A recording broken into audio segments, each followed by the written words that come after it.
आज हम डिस्कस करेंगे physiological changes in first stage of labour, जिसमें कि मैं पहले बता चुकी हूँ यूट्राइन चेंजेस।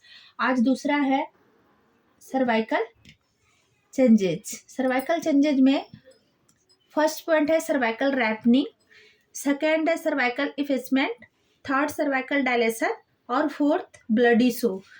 तो अब आपको यही समझना है कि ये होता क्या है। तो सर्वाइकल रैपनिंग में होता है it refers to softening of cervix. Cervix soft होना स्टार्ट हो जाता है, ये एक गुड साइन होता है। Cervical effacement it refers thinning of the cervix and shortening of cervical canal. Cervix thin होना स्टार्ट हो जाता है और केनाल शॉर्ट होना स्टार्ट हो जाता है। Cervical dilation next, it is the process of enlargement of external os. Dilate होना मतलब बड़ा होना स्टार्ट होता है, तो ये ऐसा प्रोसेस है जिसमें से कि एक्सटर्नल ऑस एनलार्ज होना स्टार्ट होता है। ब्लडी शो, ब्लडी शो में क्या होगा, blood with mucus present. That means कि मेम्ब्रेन लोअर यूट्राइन सेगमेंट का मेम्ब्रेन ओवर स्ट्रेच होने की वजह से ब्लडी शो प्रेजेंट रहता है, जिसे ब्लड विथ म्यूकस कहते हैं और ब्लडी शो कहते हैं। अब हम नेक्स्ट करेंगे management of first stage of labour. आप कैसे मैनेज करोगे, आपके पास पेशेंट है और फर्स्ट स्टेज ऑफ लेबर उसका अब कंप्लीट होने वाला है, सेकेंड में आने वाली है। तो उसके लिए पेशेंट को का सबसे पहले केयरफुल एग्जामिनेशन।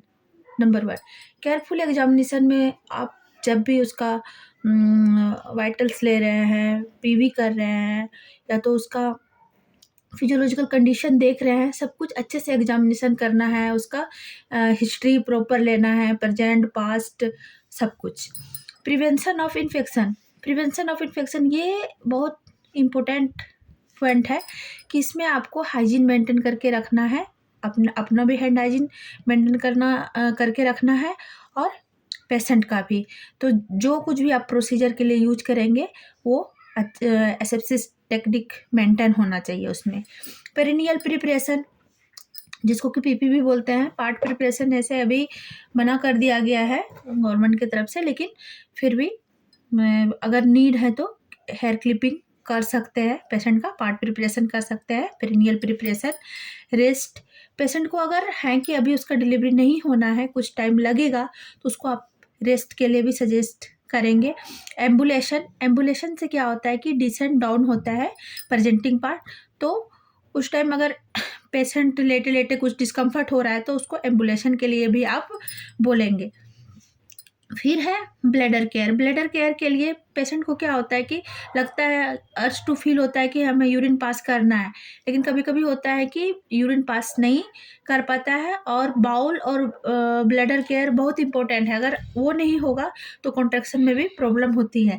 इसके लिए मे भी कभी उसको कैथेटराइजेशन करने की भी ज़रूरत होती है, तो उसका भी एसेप्टिक टेक्निक मेंटेन करना चाहिए। Diet, first stage of labour में ज़्यादा डाइट की ज़रूरत नहीं होती है, तो उसके जगह पे सूप, जूस, फ्रूट्स और फ्लूइड भी चलता है, तो हम वो सजेस्ट करेंगे। वाइटल्स मॉनिटरिंग दोनों का, both are important, mother and baby. Mother का भी देखते रहते हैं, बीपी, पल्स, टेम्परेचर, SpO2, और बेबी का भी फीटल हार्ट मॉनिटरिंग देखते रहते हैं every 2 hourly. IO chart maintain करके रखते हैं 4 आवर्ली। केयरिंग एटीट्यूड, सबसे पहले जो भी स्टाफ होता है हॉस्पिटल का, उसको केयरिंग एटीट्यूड बना करके रखना है कि पेशेंट को लगे कि हमारा केयर हो रहा है, और होना भी चाहिए, क्योंकि वो अभी जिससे सफ़र कर रहा है तो उनको लग रहा है कि मेरा कोई ना कोई हर समय केयर करते रहे।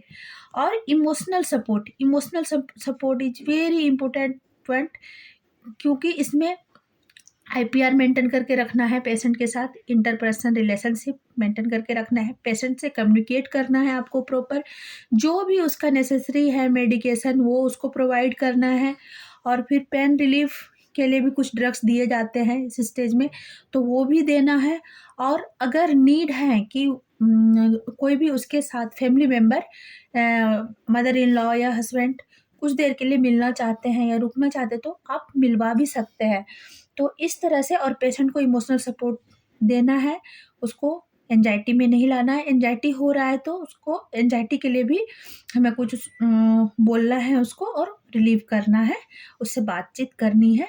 तो इस तरह management of first stage of labour में ये सारे पॉइंट हो गए। 10 पॉइंट आप लर्न रखिए, अगर पेपर में भी आता है तो आप लिख सकते हैं और आगे अच्छा कर सकते हैं।